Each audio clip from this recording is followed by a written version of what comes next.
শুভ সকাল বন্ধুরা, আমার বেঙ্গলি ব্লগে তোমাদের স্বাগত জানিয়ে নতুন ভিডিওর সঙ্গে তোমাদের কাছে চলে এলাম। সকালবেলা অনেক কাজ হয়ে গেছে আর কিছু কাজ হয়ওনি।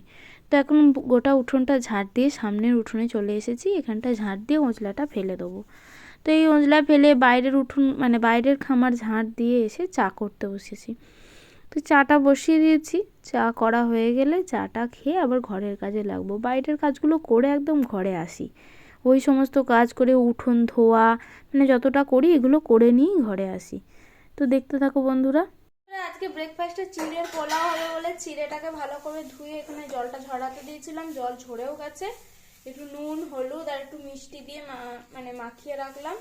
এখানে একটু আলু কাটা আছে আর এখানে একটু টমেটো, লঙ্কা আর একটু আদা।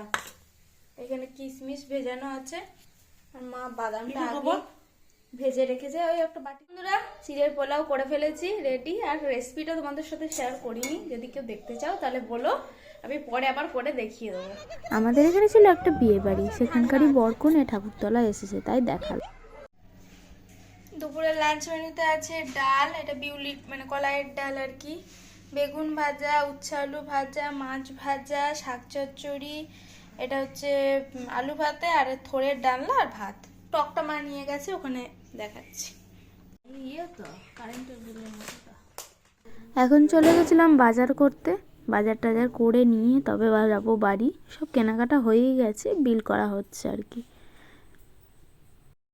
এই যে বন্ধুরা, তখন তো গিয়েছিলাম বাজারে, সব দোকান যা লাগে আর কি, মাসকাবাড়ি দোকান, সেগুলোই আনতে গিয়েছিলাম।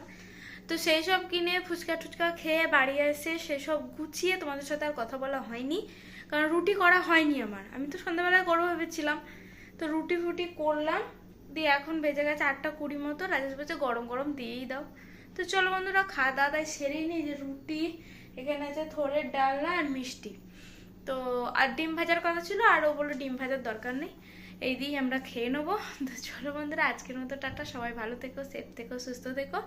আর ভিডিও ভালো লাগলে পাশে থেকো, লাইক কমেন্ট শেয়ার করো, সাবস্ক্রাইব করতে ভুলো না। টাটা।